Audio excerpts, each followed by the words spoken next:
Oi pessoal, tudo bem com vocês? Meu nome é Jéssica Mendes, eu sou médica mastologista daqui de São Luís do Maranhão. Estamos dando continuidade aos nossos vídeos especiais do mês Outubro Rosa, dessa campanha tão importante sobre prevenção e diagnóstico precoce do câncer de mama. Toda vez que a gente fala sobre diagnóstico precoce, sobre os exames mamários, as consultas de rotina, algumas pacientes têm um certo receio, um certo medo e ficam preocupadas. Doutora, eu não estou sentindo nada das minhas mamas, eu realmente preciso fazer esses exames, passar em consulta? Ah, doutora, quem procura acha. É uma frase que a gente costuma escutar, infelizmente, no consultório.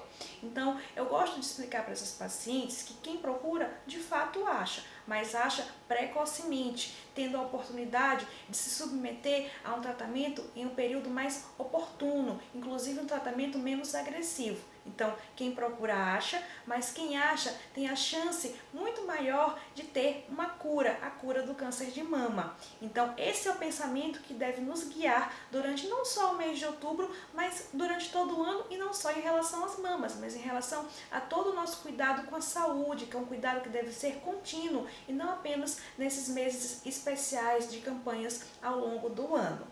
Também eu queria frisar um pouquinho com vocês a respeito do tratamento. Quando a gente fala sobre tratamento do câncer de mama, quando uma mulher, uma paciente, ela tem um diagnóstico de câncer de mama, às vezes ela já chega aqui no consultório e fala: ah, doutora, mas eu conheço uma vizinha, ou uma amiga, um familiar, uma pessoa conhecida, ou até mesmo uma pessoa famosa, que fez determinado tipo de tratamento. Por que eu não vou fazer esse tipo de tratamento? Por que a pessoa tal fez primeiro quimioterapia e por que eu vou fazer primeiro cirurgia?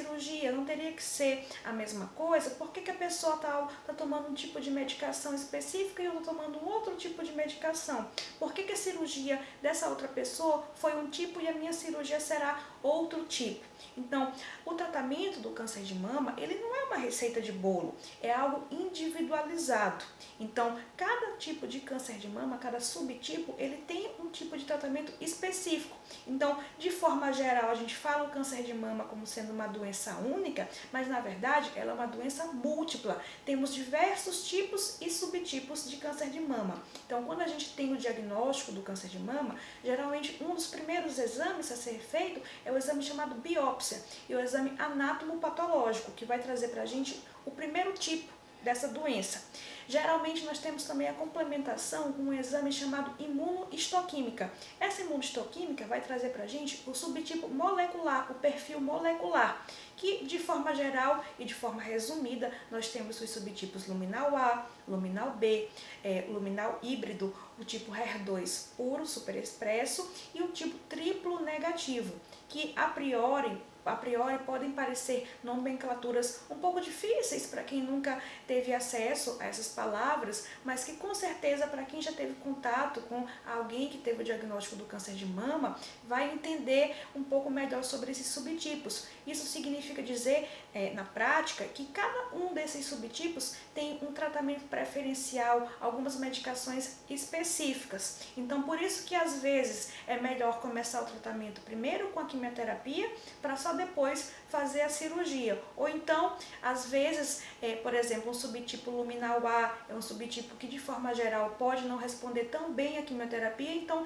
na maioria das vezes esses subtipos eles iniciam esse tratamento começando com cirurgia, com tratamento cirúrgico primeiramente. A mesma coisa também em relação à radioterapia. Em relação à radioterapia, muitos pacientes se questionam por que algumas pessoas fazem e outras pessoas não fazem. Então, em relação à radioterapia, nós temos basicamente dois grandes critérios. Primeiramente, se essa paciente vai se submeter a uma cirurgia que a gente chama conservadora, ou seja, uma cirurgia que vai preservar a parte da mama, ou vai se submeter ao que a gente chama de uma cirurgia mais radical, que seria uma mastectomia, a retirada de toda a glândula mamária. Geralmente, as pacientes que se submetem a uma cirurgia conservadora, na maioria das vezes, elas vão ter indicação da radioterapia, exceto pacientes idosos em casos muito selecionados. Já as pacientes que se submetem à cirurgia de retirada de toda a glândula mamária, a mastectomia, Em alguns casos, pode ser que não seja preciso realizar a radioterapia.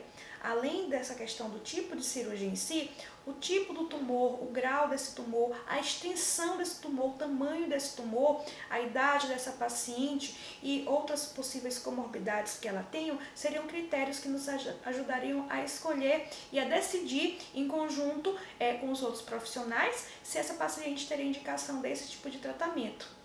Então, o médico mastologista, geralmente a gente é responsável pela parte cirúrgica do tratamento do câncer de mama, mas temos também o médico oncologista, que é responsável pela parte medicamentosa, seja essa medicação quimioterapia, que pode ser venosa, ou seja, na veia, ou então quimioterapia em comprimido, quimioterapia via oral, além também da hormonioterapia, da imunoterapia, das drogas-alvo.